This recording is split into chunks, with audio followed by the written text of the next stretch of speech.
How do you start talking about a brain that you think or you believed your whole life has never really worked properly? That you thought that your brain worked differently than anybody else's, but you could never understand or have the language to know why, or to explain why, or to explain how you're feeling, why you're feeling, and so on. Hi, my name's Annette Beckham. I'm a author, frequency translator, guide, and speaker. And my latest book, The Frequency of Truth, is out now on Amazon, and I'll put the link below. And within that, we look at consciousness coherence and the multidimensional human in regards to this amazing um, system and this amazing human body that we're actually in that actually isn't as bad. And most importantly, where this series is called Sensitivity is Not a Problem, because your sensitivity has never ever been the problem. We're just coming up to a world that actually we fit into. Maybe not quite yet, but we're starting to understand. And others are as well. And most importantly, and the most exciting thing is that we actually are starting to have language for it. Even if, say, like in one, say the psychological is neurodiversity, or in another one it's called something else. Fantastic. But in this, as I said, this is going to be a series on this channel. As I said, called Sensitivity is Not the Problem. And today we're going to be looking at when the brain hits a wall.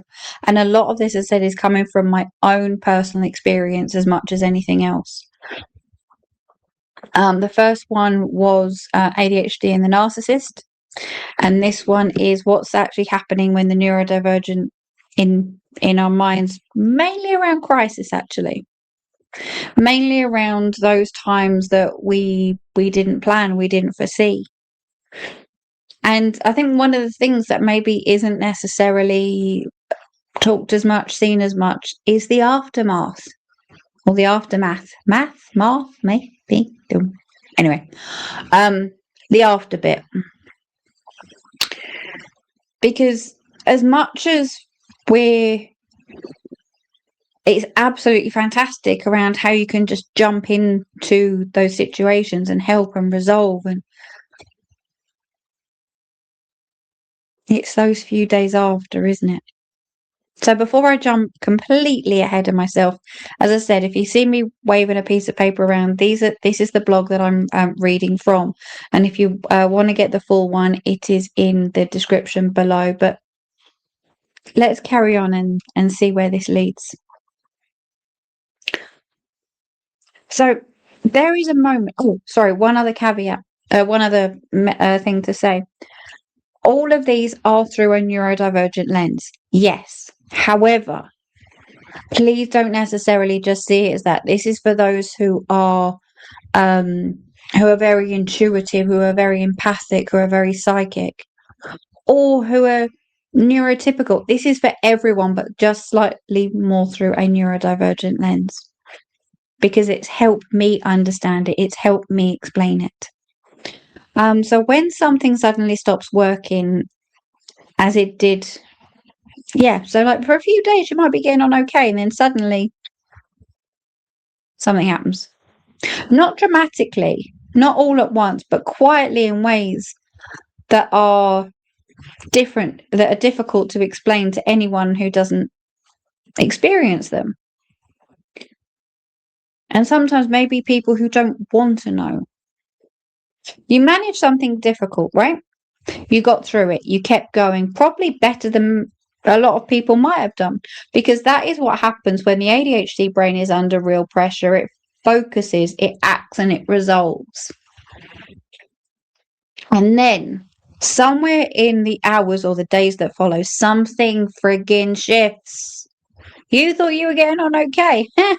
This isn't gonna do what you think it's gonna do. The fog rolls in. Tasks that seemed manageable yesterday feel friggin' enormous. You can't quite find the version of yourself who was functioning well just a short while ago. It's not a mystery. Even if it feels like one, a lot is going on in there, and most of it makes sense once you understand maybe what the brain is doing. I put on here what the brain is actually doing, but I've just removed that because, as I said, this is from my own experience. So, the crisis response. So, here is something often overlooked in conversation about neurodiversity or sensitive people. The neurodivergent brain can be remarkably well suited to crisis. We know this, it's fact. When something significant happens, many people with ADHD go straight into task mode, clearly thinking, action planning, resolving. The noise of everyday overwhelm drops away and something clicks into place. Fan-fucking-tastic. Absolutely. And this is real and it's useful, but it comes with a cost that tends to show up later because the emotion does not disappear. It waits, doesn't it? We think we're okay because we've done it, we've gone through it. Not quite there yet. Because the emotion does not disappear, it waits. And when the situation is resolved and the adrenaline begins to ease, everything the brain set aside to function arrives all at the same fucking time.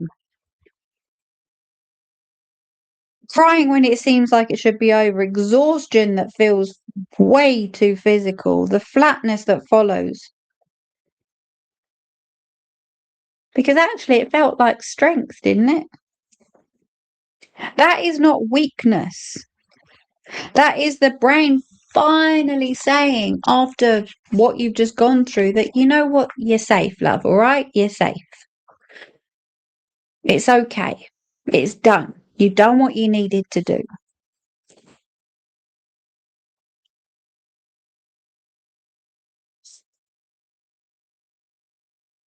There we go. And I was lost where I was reading. So I can process this.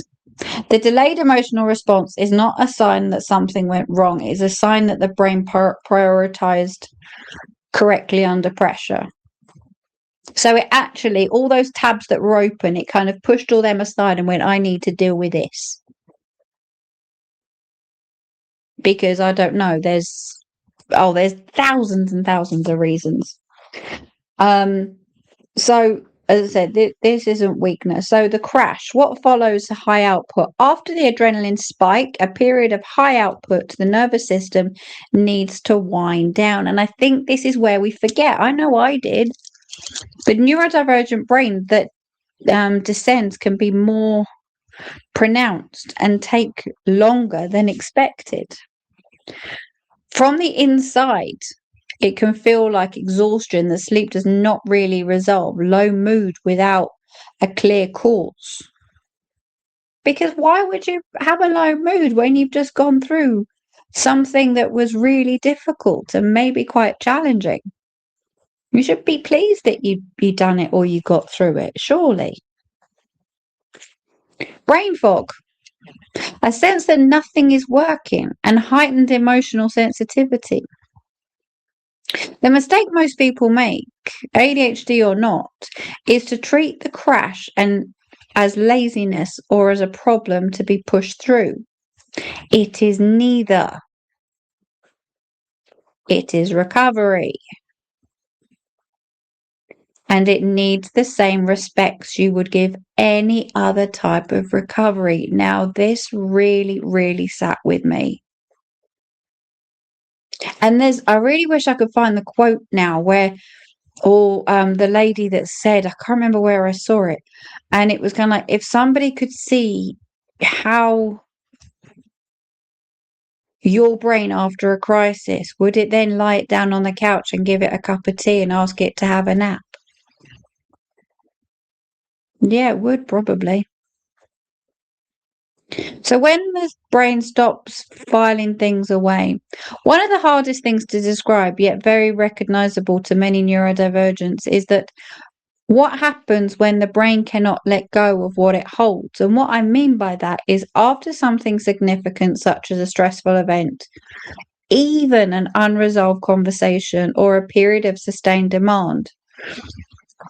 One that isn't often mentioned, a high pressure, unexpected event. Those threads do not get filed away, they stay active. And when you then try to add the ordinary demands of a day on top of that, the whole system gets jammed. We've all been there.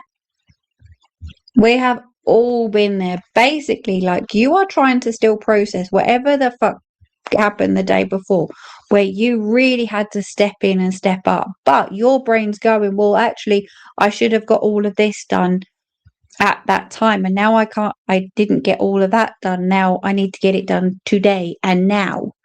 But that list has kind of somehow got longer. You with me? So therefore that anxiety is building up, and that confusion is building up, because you're going, well, what the hell can I prioritize? Everything needs doing yesterday, but I couldn't do it yesterday because I was too busy being a hero in that situation. Not coming from ego, but you managed to help resolve it and do what you needed to do in that difficult situation. But that doesn't stop the fact that you've now got all these things to do, which actually your adult brain is going, there's another day tomorrow, but your brain's going, I know there isn't, there's only right now, and everything needs doing now. So the technical term, which I didn't know that this actually had words for it, the technical term for this is executive dysfunction underload. Why do you think under? Anyway, the system is not broken. It is overextended and struggling to prioritize because everything is marked as urgent, as we were saying. So there is a core feature in ADHD that rarely gets enough space in mainstream conversations that I've seen. So the neurotypical capacity to modulate emotional responses. Fair enough. Not just moods, not just sensitivity, the actual ability to ease out of a heightened state. I need to change that. I've got of a heightened state. To not have everything land quite so hard when the system is already full. So the emotions that swing without apparent logic, the moment when something small tips you over, even when you held the big thing together just fine. The way being overloaded means the next thing, however minor, hits differently. Could be a conversation that was perfectly fine, but because your brain's already in that heightened state, going at 1,000 miles an hour, that person could have been absolutely beautiful and wonderful in what they're doing and saying, but you're going, what the fuck, do they hate me? Oh, I'm not too sure. What's happening with that? Because you have not given yourself time to rest, to recalibrate, as we were talking about before. Because, yeah, I get it. People might see it as laziness. The fact that you decided to go to bed that little bit earlier to give yourself another hour or two just to wind down, just to process. That means everything is still at that heightened level.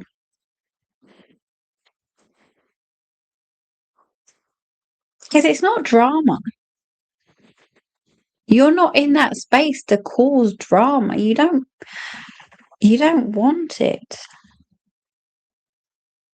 And some people might see it as overreacting. Oh, don't talk to so-and-so. She's just in a mood again. No, I'm not in a fucking mood again. I just don't know if I'm Arthur or Martha today. That's all. You ever feel like that?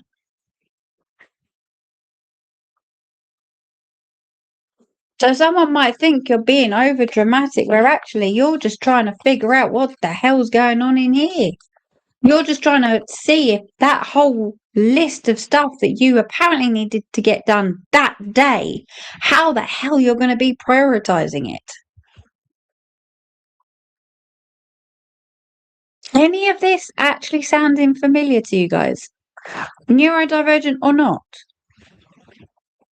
But there is one key thing. If there was that time, and I'm going to sound like a freaking broken record, to rest.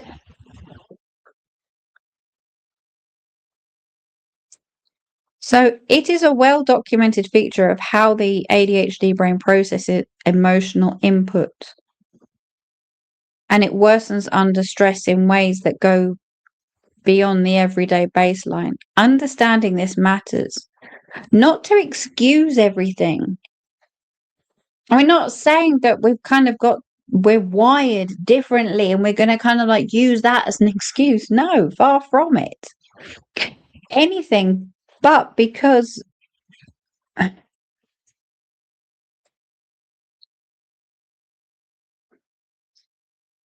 misidentifying a neurological pattern as a personality problem is one of the most exhausting things a neurodivergent person can carry.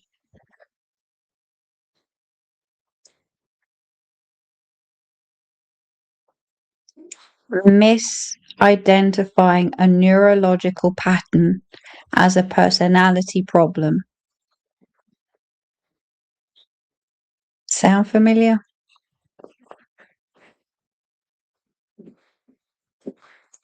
So here's one of the strange and most illuminating things that can happen after a period of overwhelm. See if you've ever had something like this. And again, please note this is not clinical. It's more of an observation. The brain temporarily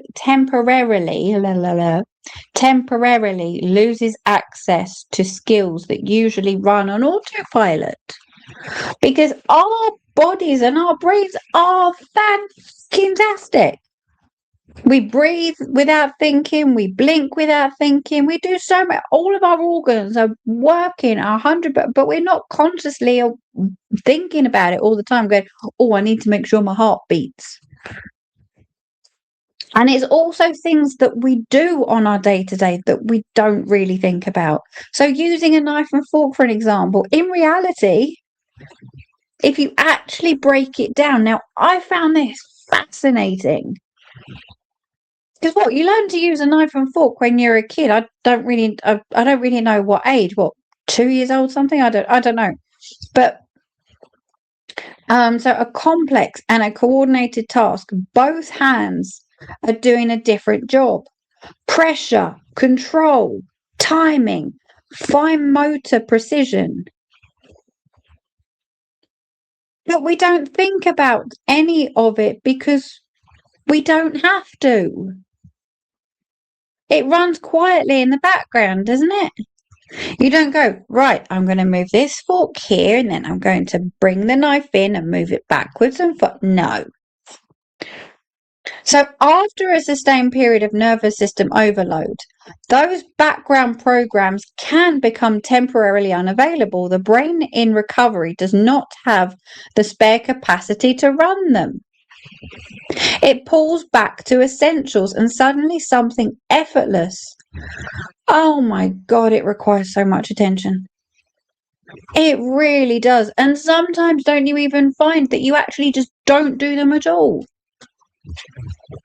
Because you've got that list of priorities that you're going, okay, well, I need to do these, that actually maybe some of the day-to-day stuff doesn't happen at all. Because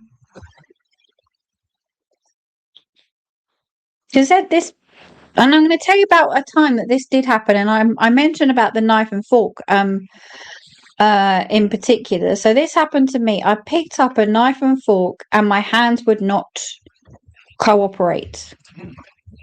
They just wouldn't. I set the plate down, took a few deep breaths, and did something I have not had to do since I was very, very young. I thought consciously through every single movement of that knife and fork. Left hand, fork, mouth, one step at a time. And I tell you what, It worked. With a few deep breaths in between. Oh, by the end of it, my food was absolutely freaking freezing, but I did it. It worked, but it stopped me completely. And that was when I realized that fuck up, that's too much. Because in that moment, I was no longer taking for granted something my brain handles automatically every single freaking day. Because for that moment, I thought, have I done this to myself?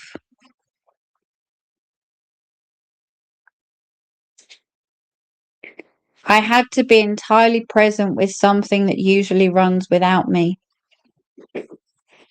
And that is actually quite a profound thing to experience. However, it was so uncomfortable. Really uncomfortable. This is sometimes called now I'm going to see if I can get this word right. Reduced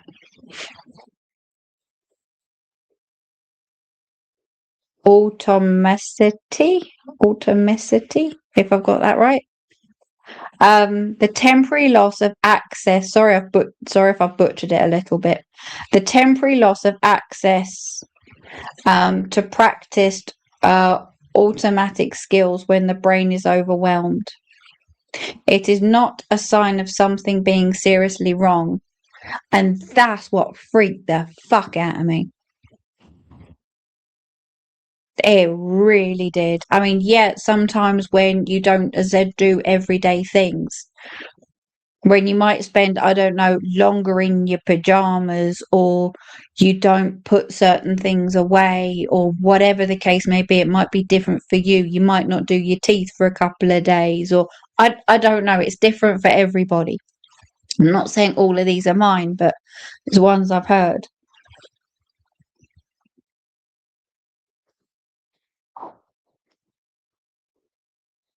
But losing the ability to feed yourself, yeah, that's scary. Some people might be going, "Oh, that's not scary. I've done X, Y, and Z, A, B, C." Well, that's fine, but it was for me.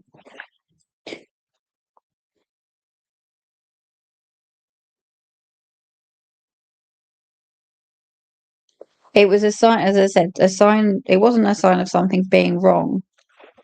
It was my nervous system telling me with unusual clarity that actually, from that event that happened the other day,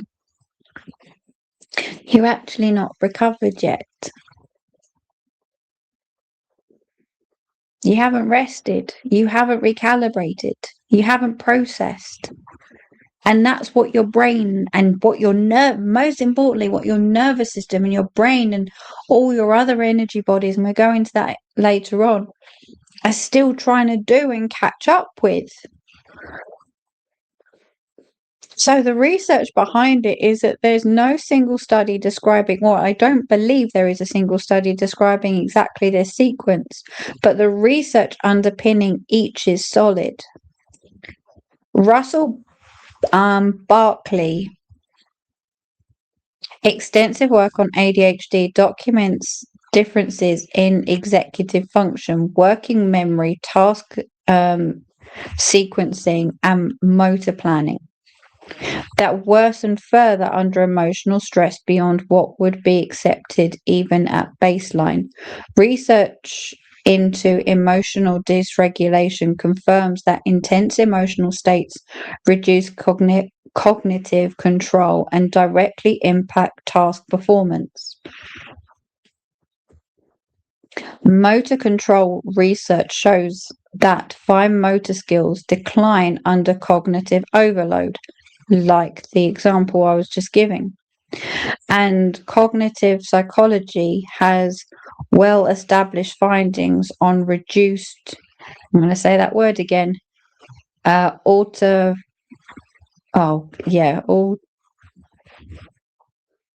automaticity the loss of access to practice skills when the brain is overwhelmed. Put those together and the experiences mark complete sense. It is not a mystery. It is temporary, neurologically coherent response to overload. And it is entirely consistent with how neurodiverse brain responds to sustained pressure.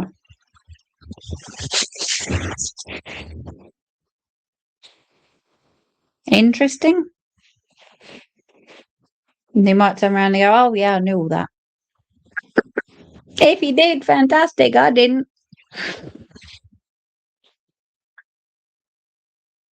And I tell you what, that day when you actually sit down to have a meal with somebody and literally you cannot move.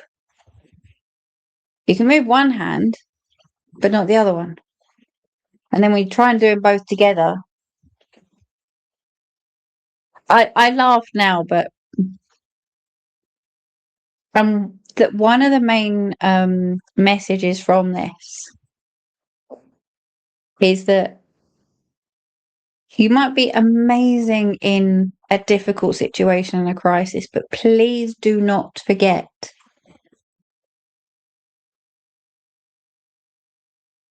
that you are human and that you do have this brain, and this brain is wired differently, or it may be sensitive and your system is sensitive, and you do have so many other systems all going on at the same time.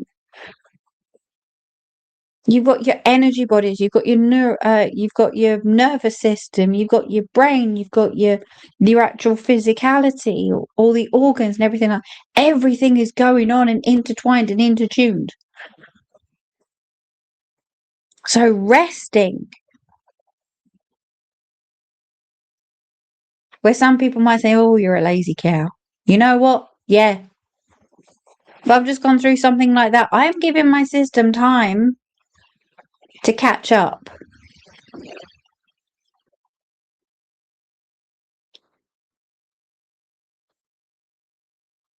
Because I want to feed myself. I want to be working the best I can, the clearest I can. And like we go into way more detail in the frequency of truth, having the most clearest frequency of my own truth.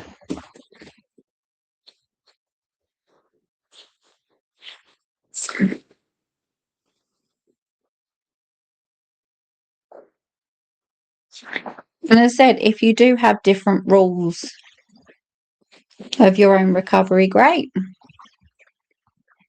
Fantastic.